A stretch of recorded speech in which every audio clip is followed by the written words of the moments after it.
Hey guys, and welcome on into the next NHL season preview show. And today we're going to be talking all about the Buffalo Sabres, looking at their additions and subtractions, upcoming free agents, possible lineup, team future bets, and player future bets for this upcoming season. And to talk about the Sabres, I brought the same two people from last year. They did so good last year. I brought them back again this year to talk about the Buffalo Sabres. But if you haven't seen these guys before, that's what this introduction segment is for. So, Tim, start us off. Tell people a little bit about you and where they can find you.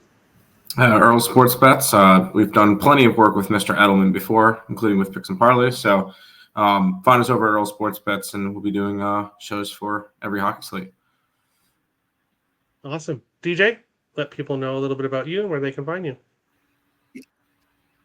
Sure. Yep.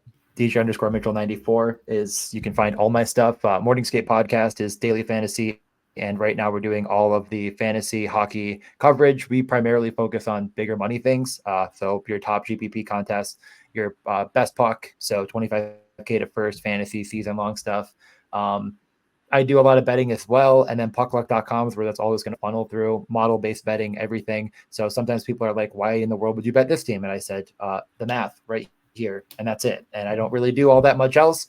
So if you want takes and guys that are going to go to bat for teams, they're right here next to me. And if you want a number that's spit out by a computer and you trust me, bro, computer works, go to me. I don't know. That's all I got really.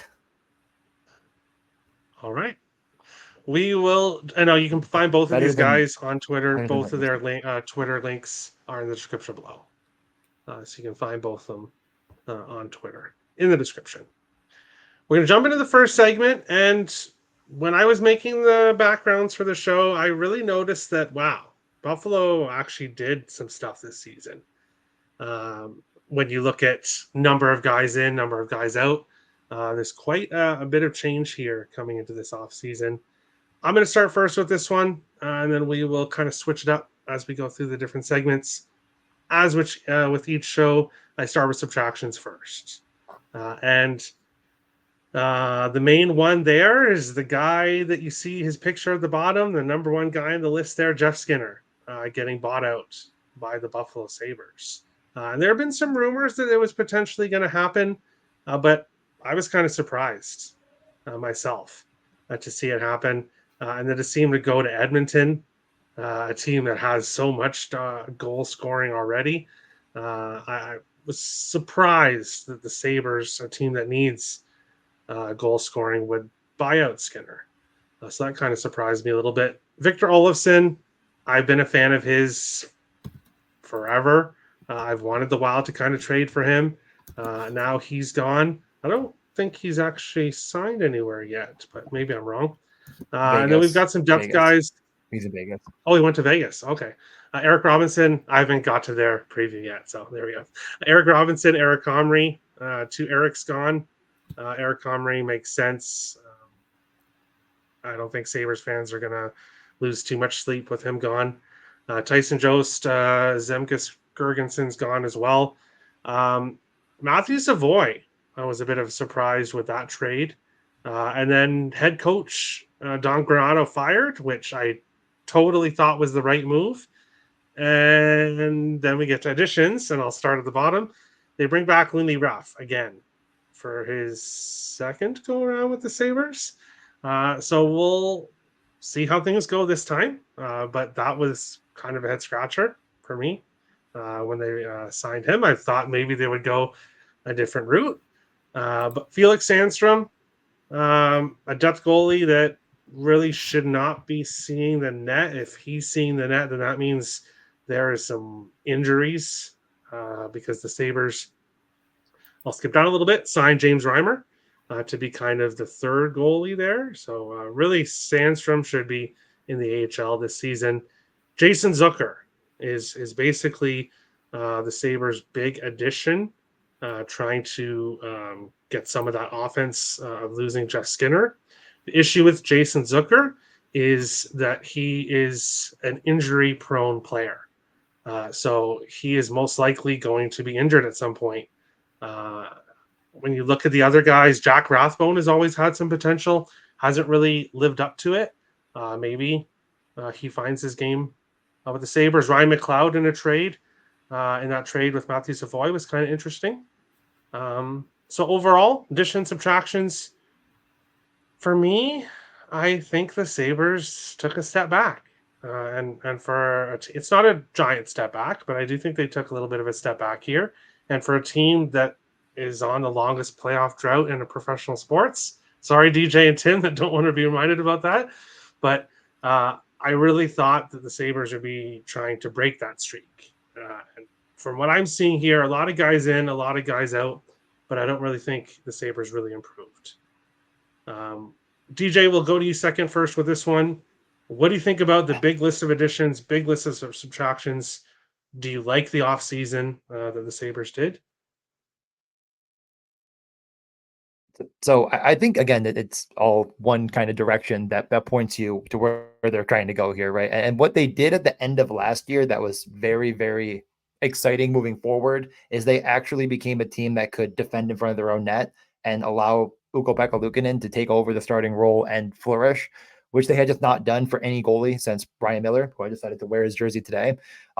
These additions and subtractions kind of go to, okay, if we can continue that mentality, we can create an atmosphere in front of our goalie that can sustain the pressure of this incredibly difficult division. Maybe we can find a little bit more scoring from guys that either, number one, were hurt last year, or number two, had down years, and get enough to find their way back into the wild card mix. A guy like Lindy Ruff, everywhere he's gone, he's been able to get the most out of teams in the first couple of years. Everything you hear about Granato was, there was no structure. He didn't work them hard. He just didn't get the most out of players, and the slow starts were crippling this team. I mean, there is not a team in the history of hockey that I think could have possibly started more games down 2-0, but before the 10-minute mark in the first period. They just didn't have a very good structure until things changed. And I do think moving forward, the team is better, but it's not because there's any addition on this list that moves the needle in a big direction. It's just overall, they're going to be a more defensive sound team. Their penalty kill last year was pretty bad. They added 2 or 3 guys that I think are exceptional penalty killers, Ryan McLeod being probably the best. He was invaluable in the playoffs for Edmonton as one of the best penalty killing teams that really led them to that cup run. Good face-off guy, something else we didn't have. I think there's additions here that won't show up on any of your betting cards or any of your fantasy outlook or any of that, but I do think this team is actually better, and I do think can outcompete teams like Ottawa and just give themselves at least a run at the playoffs. I'm not saying they're going to make it or not. We'll get to that at the end, but I actually think this is a better team, just not for probably the purposes of why you're listening to the show of like, what betting information can I get? Well, the information really is that now they don't have to put Dylan Cousins out against McDavid. They don't have to put Dylan Cousins out against Sidney Crosby. They got Ryan McLeod to do that. They got a big, very fast, very lengthy, good defensive center that can win faceoffs. And now Dylan Cousins can go back out there and hopefully get back to what we were expecting him to be last year. So I'll pause there. I don't think there's any name on this list that matters all that much. Obviously, the Matt Savoy to get Ryan McLeod is quite a hefty price, and is frustrating to lose your 7th overall pick just a couple of years ago when the value was infinitely higher. To now you just kind of give that up for a guy that is seemingly replacement level, but I actually like him a bit more than maybe the media. So I'll pass over to Tim. Hopefully that was at least kind of nice to hear for Sabres fans, but I'm not sure if it's all that great for betting. Well, it sounds like you're a little bit more high on Lindy Ruff than I am. So it doesn't sound like you're too against the Lindy Ruff signing. Just kind of. I didn't like it at first. I don't like the idea of a coach that's just clearly not going to be here for a long time. But I do think it's playoffs or bust for this organization. There's a lot of heads on the chopping block if they don't make it. And I do think that for this next year, he is better for the team. But there's so much young talent that it just kind of, for me, seems odd to be like, let's get a short-term fix instead of a guy that could be a long-term solution. And I think there were some guys out there that could have done that. I would have liked maybe a Sheldon Keefe or something like that, but maybe he just didn't want to come close to Toronto. And maybe I honestly, I think they had Lindy Ruff pegged. I mean, they literally we did an extensive search, and it's like, you hired the guy in 2 days. Like, shut up. I mean, you wanted Lindy Ruff. He's the best chance to save your job. So, but I think, like, again, for next year, for 1 year, if we're looking at the 1 year vacuum, I'm fine with it. Okay. Awesome. Tim, big list of additions and subtractions compared to last year. What are your thoughts here on what the Sabres did this offseason? I don't think there's going to be any flashy moves. Obviously, we mentioned McLeod, which is going to have probably the biggest impact on any of the guys we brought in. But then you look at the subtractions. It's either guys that weren't producing or players that are kind of getting old and retiring anyway. And as for Skinner, you mentioned how we got rid of him even though we kind of need goal scorers. He had a down year last year. Like the year before, well, a lot of players had down years last year, but we'll talk about most of them later. Skinner only had 46 points. So you look at it where he had, what did he have close to the previous season? Skinner had 82 points. So he chopped his production basically in half. So he just looked lost on the ice. I'm not really as worried about Jeff Skinner getting bought out, and I think that actually might be a benefit to the Sabres because you might actually be able to get a younger guy in there and really be able to get a little bit more production from it. Olsen we kind of expected to go. Gergeson's we expected to go. Most of those guys are there. None of them are going to lose sleep over. I mean, Matt Savoy, a prospect's a prospect. You can never. I know a lot when we talk baseball because there's a lot of busting prospects out there that just everybody hypes up and don't do anything. So we don't know what Savoy would have done for us in general. So we know McLeod's an NHL caliber player. I think that's an okay move for a team that's trying to make the playoffs now, trying to break the streak. Overall, nothing super flashy and players that we kind of expected to go. So I don't really think we got better or worse in terms of the players we brought in.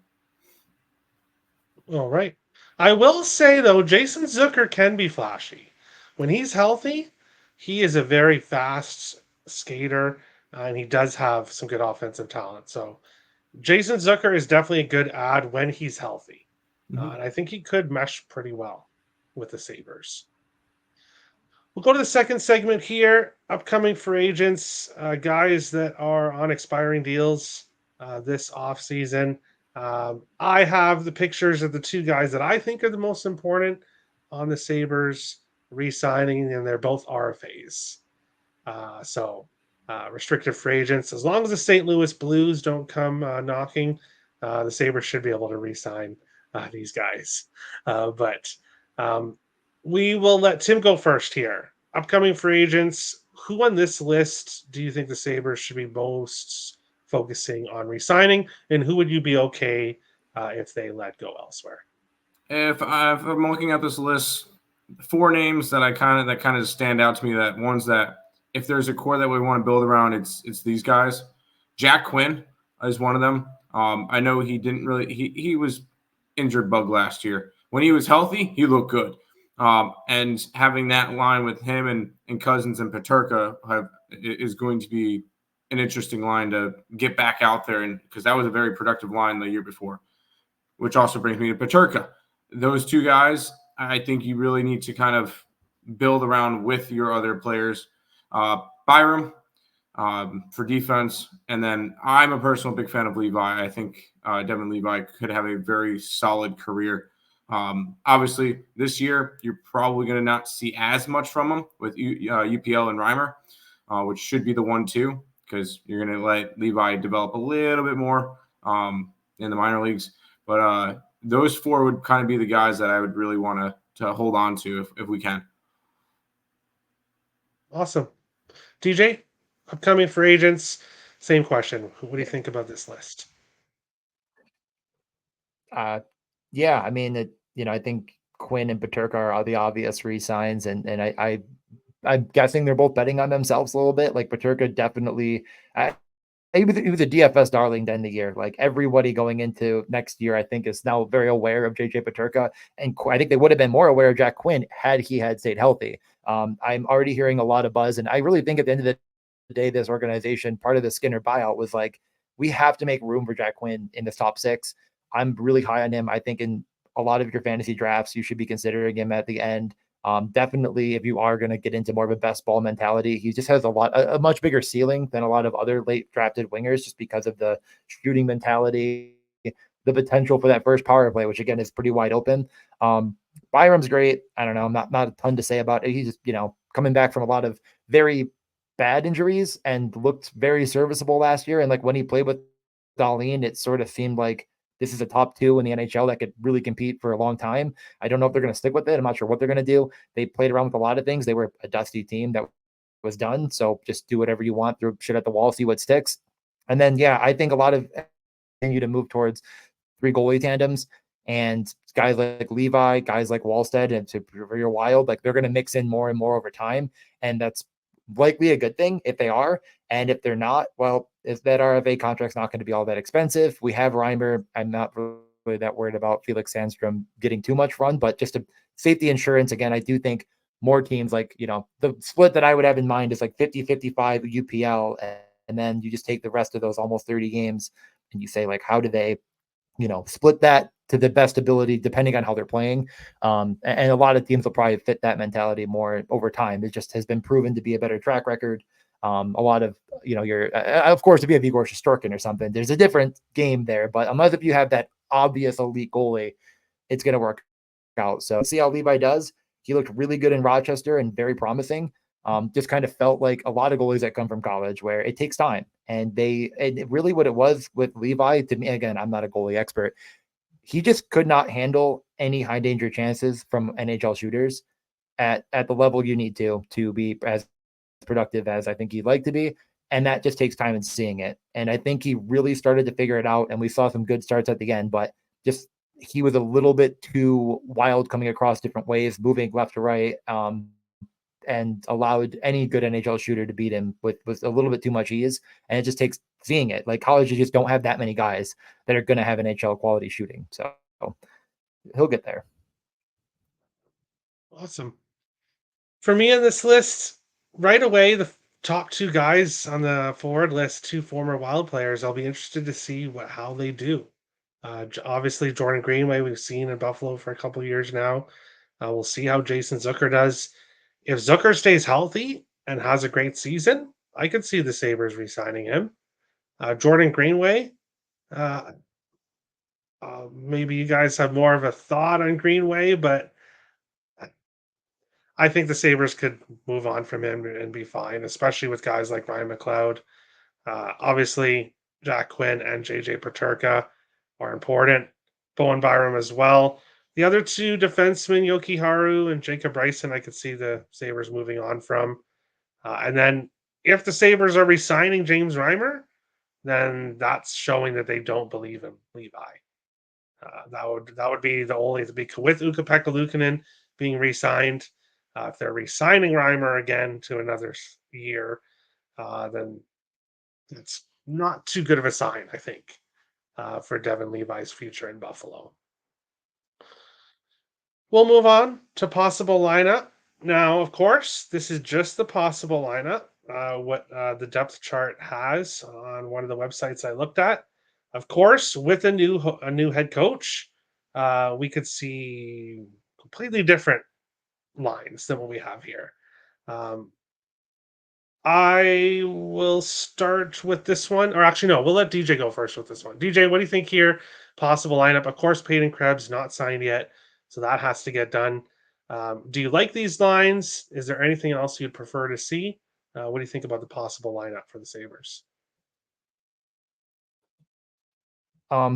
This would be fine by me. I have a bad feeling that Lindy Ruff is going to play around a little bit too much. Like I worry about, I guess, Zucker being out with Thompson and Tuck, and worry might be the wrong word. It might be fine. I don't think Zucker's a bad player by any stretch, but I just don't think I could see more of that tomfoolery mixing in under Lindy Ruff than maybe some other coaches who are a little bit more not super old and don't think that, like, I just see like this wily veteran, and Zucker has a lot of speed and maybe could mix in well, but I'm hopeful that they stick with Paterka, Thompson, Tuck. I think that line really, really put it together.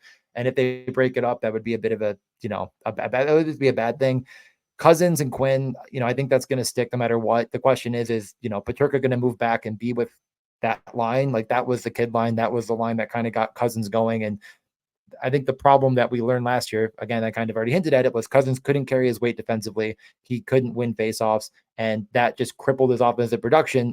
Didn't have anyone to carry him along. So do you move Paterka back with him and you kind of just say, okay, this line's going to have to tread water comparatively to the Thompson line, or do you move Peterka up? And now Cousins is really left without a life raft, playing with guys that either Benson, who wasn't quite ready, or Greenway, or who else, right? There was no one really there to help lift him, which he needed. And I think Jack Quinn mixing in is going to add I think a 30 goal upside type of guy. Might not happen next year, but I do think he has it in him. Who else do you put on that wing? Is Benson ready? Is it going to be Peterka, or is there another guy that maybe I'm not seeing yet? I kind of think that this is a logical approach. I don't know if Lindy Ruff is going to be logical. He definitely has an apprehension to have as all of his top six be just clear skill forward guys. But I do think McLeod is pretty cemented in that third center spot. And I think we'll see a lot of him. And I think we'll see variations of like how they deploy in different zones. Like they have more options. That's the thing, is like all these additions and subtractions might not seem like much, but I do think it gave them a lot more options to be more strategic if Lindy Ruff can utilize that to his ability. So I do think that if I pull up the Hockey Viz charts almost every time, and I look at the zone draws and whatnot, and I think they're really going to stick to a more cohesive plan. And guys like McLeod will see 18 minutes in games they're winning, where Cousins will see 18 minutes in games they're losing. Like there's more options here. And I do think that I hope that fluidity flows into the lineup and they're not stagnant, because that I do think will help and maybe just keep certain pairings together. Other than that, though, I think everything's good here. I do think Krebs will be back. I think he'll probably start on the fourth line, just make that one swap, and the rest is good to me. I talked a lot right there, but defense I also disagree with, but I can let Tim talk for a second and maybe just get a drink of water. All right, no worries. Tim, what do you think about this lineup for the Sabres? I still think they should go back to the kid line, Peterka, Cousins, Quinn. I think that's how they should be starting the season, because that's where you saw Cousins get a lot of his production. And that's going to be one of your key guys that you really need to get going. I think Peterka could play on any of the lines, but I think him getting back with Cousins and Quinn, I think that's going to be bring back that line that I really like. And I can see Ruff kind of messing with the lineups as well. And like, would we be surprised one night if all of a sudden the top line is Thompson, Tuck, and Krebs? I could see him trying to work some stuff in there. Krebs has a lot of potential if he resigns, or if he gets extended, whatever the deal may be with him, where they could possibly put him up there, or you put Benson up with him, so I'm interested to see what Ruff is going to do. All I know is that I really want the Peterka Cousins Quinn. So that's kind of my big thing with it is get that second line solid, and then try to find the best dance partner for Thompson and Tuck. All right, so nobody's really talking too much about the defense there. So I'll you guys talked about the forwards, so I'll talk about the defense here. And I like a lot of these guys. I think having Bowen Byram on your third pair, that shows that you've got some depth with the defense. Really, Bowen Byram is the second pair guy in my mind, at least. You've got Owen Power on that second line. Rasmus Dahlin is obviously on that top pair. He's not going anywhere. But I really think, other than Dahlin, I think we could see movement between those defensemen. I definitely don't think anyone else is set in stone other than Dahlin. I think we could see a lot of movement between the defensemen. The goaltender's pretty much set in stone. I'm pretty sure we can all agree with Lukin in the starter. Mm-hmm. James Reimer, if he struggles, if he doesn't do well at all, I could see them bringing up Levi and having a three goalies split, or possibly moving on from Reimer if he does struggle. And then, honestly, if Ukko-Pekka Luukkonen struggles, I could see Reimer. I don't think the starting position is completely set in stone. Obviously, with Ukko-Pekka Luukkonen getting that deal, I think he's obviously, the job is his to lose. But with goaltenders in the NHL, like DJ mentioned earlier, unless your name is Igor Shesterkin, you really should be worried about your job at some point, because it's never safe when it comes to goaltending. And I'll touch a little bit on the forwards later on when we get to the last segment. I'll talk a little bit more about them when we get to that segment. Team future bets. This is the same bets for every single team on every single preview show. And like a few other teams that I've mentioned recently, the top 4 bets, I'm just not interested with the Sabres.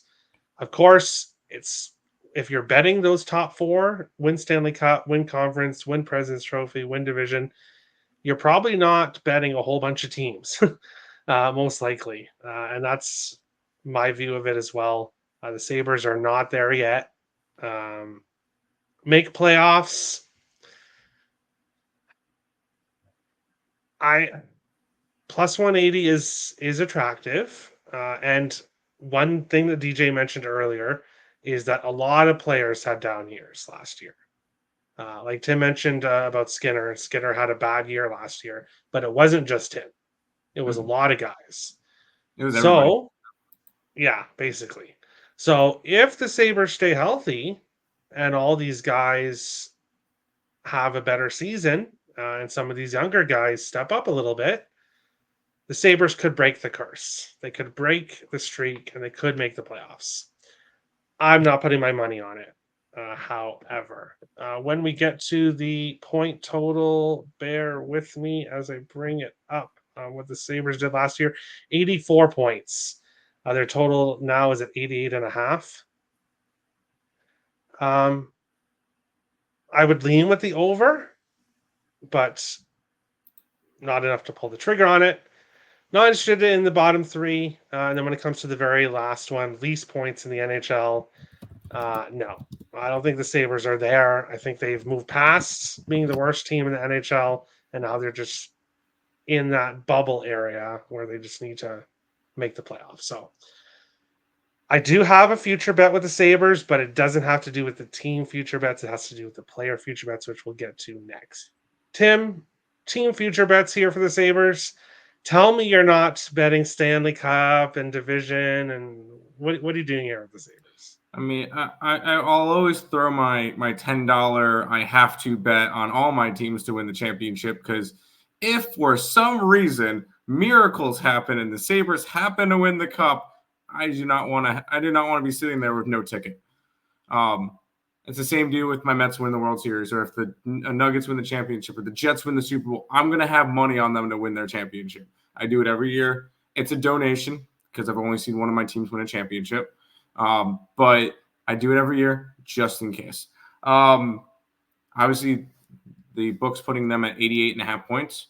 Kind of tells me they think they're going to have a better year than last year. Obviously, I believe last year their point total was 89.5, 90.5, something in that range. And they obviously didn't get there. But yeah, it was what? What was their total last year? It was either 90 or 91.5. I remember because, it was 90. I think it was either 90 or 91.5. It was the same as Ottawa. And that was sort of like the conversation, because they were just like the bet against each other too. And it was like, which one of these teams is going to make the playoffs? And they're both, and they both sucked. Let's actually both suck. Because I actually took the Sabres versus Ottawa. And I was like, how did I win a Sabres bet? Like, they were so bad. Yeah. I'm not going to bet any point totals. I'll throw my $10 at them to win the cup. I'll have some player futures though. Okay. DJ, team future bets. Do any of these bets catch your eye for the Sabres for this season? I mean, I have one bet in for the Sabres, and I will just, I guess, give it away. I don't know if it really where it fits exactly anyways, but if you are looking at the board and you think Sabres to win division or Sabres to win the conference at 16 or 25 to 1 are good bets, like it's 25 to 1 for Lindy Ruff to win the Jack Adams. And you just know that if they win the division, they're going to give it to the super old guy who had a down year, who comes back to Buffalo and wins the Atlanta. I mean, there's no way they get it. Someone else would have to get 150 points. Like, they're giving it. I mean, he's won it before, way back when I think in 06. I get that it's not completely like a before you retire, here's your award, which they always love to give as well. So that's kind of how I normally look at that award. It's like, who do they want to win this? Normally that guy can get it. So like Montgomery, it was like, yeah, unbelievable Boston, but like they were begging for that guy to win it. You know what I mean? Like you can always kind of look through and try to see the best story because it's voted on. Again, at the end of the day, like these are people voting, and everyone loves Lindy Ruff. It would just be such a good story. So every one of these bets, I think, is whatever.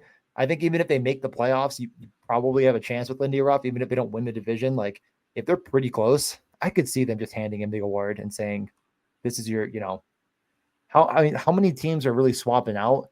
I know there's always a couple surprise teams, but the Jack Adams Award is awarded to the coach that, number one, again, has a good story behind him, but whatever team they think sucks and does pretty well, that's the Jack Adams Award. Everyone thinks the Sabres are going to suck. They haven't made the playoffs in 13 years, and the books, everyone's just like, screw it. This is a dumpster fire organization, which is very true. They're not making it, so they would love to give it to him, and that's the only bet. I put $50 on it. It's probably a donation, but if they make the playoffs, I feel pretty good about going into that award ceremony that I have a chance to make decent money, and everything else is just, I think, pretty nuked. I think the market's pretty sharp on it, so I'm not really looking at it.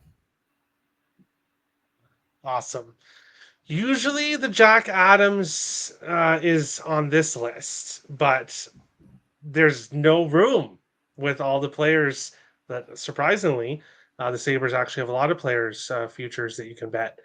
So there was just no, I guess I could have taken Darlene Norris off and put Jack Adams on there. Right now, for people wondering, the favorites to win the Jack Adams: Sheldon Keefe plus 600, Andrew Brunette plus 700, Craig Berube plus 850.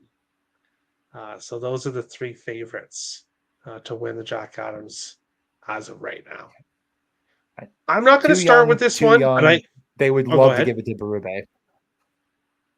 Yeah.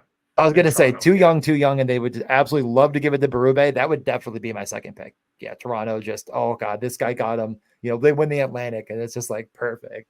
We could give it to Toronto and make everyone mad. Okay, sorry. No worries. I'm not going to start first with this one, but I am going to quickly mention what each players have done the last few years here for this one. So Tage Thompson, 29 goals last year, but he had 47 the season before that and 38 the season before that. 56 points last year, but he had 94 the season before that, 68 in 21-22. Alex Tuck had 22 goals last year, 36 the season before that. 21-22, he was only played 50 games, so we won't really look at that one. Point total for last year, 59. The season before, 79. So a 20-point drop for Tuck. JJ Peterka had 12 goals in 22-23 and 32 points. Last year, he more than doubled his goal total at 28 and had 50 points in 82 games. Rasmus Dahlin, when you look at goals, 20 last year, 15 the season before that, 13 the season before that, 59 points last year, 73 in 22-23, 53 in 21-22. So far, all four players, or not JJ Peterka, the other three players have all went back last year compared to the season before. And that applies to Dylan Cousins as well. 18 goals last season. He had 31 in 22-23. 47 points last year. He had 68 in 22-23. Tim, we'll go to you first here. Player future bets. What do you think about this list? Are there any future bets that catch your eye here? Yeah, you also got to keep in mind, I know Thompson had a decent stretch on the IL last year. I believe Peterka had a couple games on the IL. Tuck had his little stint. So a lot of these guys, yes, they had bad years, but they also spent some time on the IL, so that doesn't help either. I do expect a better year from Thompson. He is too talented of a player to really get held back like that again. But I guess the main guy that I want to go after is, and he's the player that I think will end up wearing the C for the Sabres, Rasmus Dahlin. I think he's going to have a big year. I'll take him to win the Norris at 18-1. I've kind of rode him to win the Norris the last couple of years. Obviously, there's been some really good defenders that kind of overtook them. But if the Sabres are not having a carousel of players this year and he gets to play with a bunch of the big guys like he normally does, and they're able to score, he should be able to easily go over that 62.5 points. And I think he can win the Norris this year. That's kind of the one spot that I would look at. Also, if you think the Sabres are going to play well, Luukkonen over his wins could be an interesting spot, considering that I think he's going to end up getting a brunt of the games. So that's not a bad option to look at either. All right. TJ, player future bets. What do you think about these? Do you see any of these guys having a really good season this year? Well, it's not up to me. Of course, I started by saying the model and math, and we have projections already out for fantasy with points, goals, all that stuff. And the best one is definitely Peterka. If you want to go over on anything, of course, there are unders that exist, but we have Peterka for 29 goals and 65 points. That I do the math, 36 assists. So that's probably your biggest edges on that point total. I like that quite a bit. Yeah, he can score, but I don't even think that's his best attribute. Like, I do think he'll actually rack up a good number of assists, especially on the top line, or again, even if he's on that second line. I do think that's what's bringing him down a bit, is that there's this ambiguity of where he's going to slot in. And I don't think it's as much of a negative if he's with Cousins and Quinn. Like, I think that's fine. I think both those lines will be able to produce and be given a lot of opportunity in offensive zone time, etc. I also think that Peterka will cement himself on the top power play. It was so good when he was out there. I'd be shocked if he isn't, but you never know for sure. Again, you just got to do the mental math and say Dahlin, Thompson, Tuck. There's two other spots. Okay. Cousins, Quinn, Peterka. Well, that's three guys. You can kind of talk yourself into what's that going to look like.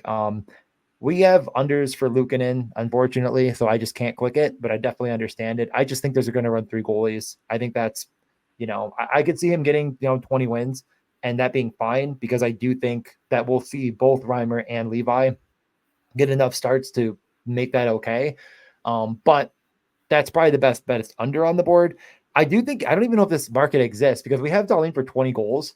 And I'm like, can you bet him to lead defenseman in goals? I think that's probably where he shines the most and is going to continue to grow as a goal scorer. I don't even know if that market exists. I've never even thought of betting like highest goal scoring defenseman. Like, I would think he'd be up there though. Like, he definitely has that ability, that goal scoring upside that McCart obviously it has and others, but I do think that that's something he really has in droves. And like, I'd be interested in looking at that over Norris, because I bet it'd be similar, if not more, in the, the realm of like 20-1 or something. Like, I don't even know what that would look like. I honestly don't even know. I can't even like put it in my brain because I don't know how close he's even been, but that'd be interesting. Nothing else stands out. Like Thompson, we have slight unders on both. Tuck, we have very slight overs. But I mean, you can, go to puckluck.com and you can look at the stuff and, whatever. Awesome. Well, from what you just said, I'm a very happy guy, because I said I had a future play on the Sabres, and that is JJ Peterka over on his 53.5 points. I really like that for this group of players. And I completely agree with DJ. If he's on that top line, great. I don't care if he even splits time on both lines, because of course, the 2 players he's playing with on the second line are also very good, young talent. But when you play on that second line, you also don't have to face the top defensive forwards of the other team that the top line is going to get. So it could potentially open up some more offense for him. Really, it doesn't matter. First line, second line. I like Peterka over 53.5 points. Last year he had 50. He improved from the year before, and I think he's going to continue to improve. And I think he's going to have a good season. So I'll take his points over for this segment. And that is the Sabres preview show. Tim, anything else you want to say before we finish off the show? Man, I would like to see them. I would love to see them make the playoffs. I would love to see them actually win a game in Carolina this year. So February 29th, I think is 28th, 29th, something in that range, is when they come to Raleigh. We'll be at the game. That's when I want to see them win in Raleigh, because they're 0-4 since I started going. I need to see them win at least one time. But No, I'm excited to see. I'm excited to come back and watch hockey again. I never really cared about hockey up until and when I started doing the sports betting thing. Nick told me, "Hey, you should start watching hockey because we're going to start betting and talking about it." I'm like, all right, fine. I picked the Sabres, and I pretty much watched every single game religiously since. So, I know. Yeah, you're shaking your head. That's fine. I'm excited for this year. I hope we could have at least some fun games. Because last year there was some rough games, but just a fun season. I don't know the Sabres. I don't know the numbers of their record in Carolina, but from what I remember, it's Oh, it's really, their house really of bad. terror. I know they don't win in Carolina. So it sucks that you live there. But yeah. TJ, anything else you want to say to finish off the show? Over the past decade, you could live anywhere in the country and see the Sabres lose. I'm positive of it. I've seen them lose in Sweden. I've seen them lose in Tampa, Boston, all over the world, really. So don't worry. Yeah, I was born into the sadness. I'm here in Buffalo, so I'll be at a bunch of games right down the road. I mean, I can be there in 10 minutes in an Uber ride, and I need the beers, so definitely gonna have to get myself a ride there and back. No, it'll be fun. I do think this is a good team. Like I think it's an adult. It's a more adult team, even though the oldest player, Zucker, is the only 30-year-old on the roster. And I just think that there is a change coming in this organization that I hope is more identity based. It's really hard to like actually get math on a coach, but most of the analytics point to Lindy Ruff being probably better than most of the media, most of the people think. And most of that comes at the start. So he was, again, same with Berube, same with a lot of these older coaches. I mean, think about Daryl Sutter, for example, another example of like an older guy goes into Calgary. They have one of the best years ever. And then 2 years later, he's fired. Like it's an unfortunate part of that coaching mentality and style is you wear these players down a little bit, but I think it'll help them next year. And at this point, I'll take anything. Just give me one playoff game. I haven't seen it since I was in middle school. Like I couldn't even drive yet. And now I'm turning 30 this year. Like it just really sucks to just continuously love and put all your time and energy and effort into watching this absolute dumpster fire team. But on the same token, I will just say that I do love hearing stuff like Tim and a lot of other people who find hockey through betting, because I do think it's such a good avenue. And I really appreciate everyone in the community that pushes it, because the amount of people that like turn on hockey, go to a hockey game, and they're like, I'm watching football instead of this. And it's like, yeah, dude, it's the best sport in the world. So, yeah, just really excited to continue to grow it, because I do think betting has been one of the best avenues, just because the sports books have no idea how to price almost anything. So again, if you want more stuff, you got two great guys here. And if you want to, get more math behind it, again, I think it's, even if like you really want to just reaffirm your priors, I'd be happy to discuss anything in Twitter DMs as well. And will help hopefully get you to a big profitable year. And then you can just make money and not worry about the Sabres missing the playoffs or whatever team you root for. There you go. Thank you everyone for watching. Make sure to follow both of these guys. Their Twitter/X link is in the description below. It's Twitter. It's always Thanks. Twitter. It's never X. Well, yeah. Well, it's called X now, so I say Twitter. Sometimes I say Twitter. Sometimes I say Twitter/X. Whatever. What can you do? But thanks guys for watching, and we will see you on the next show. Thanks, guys.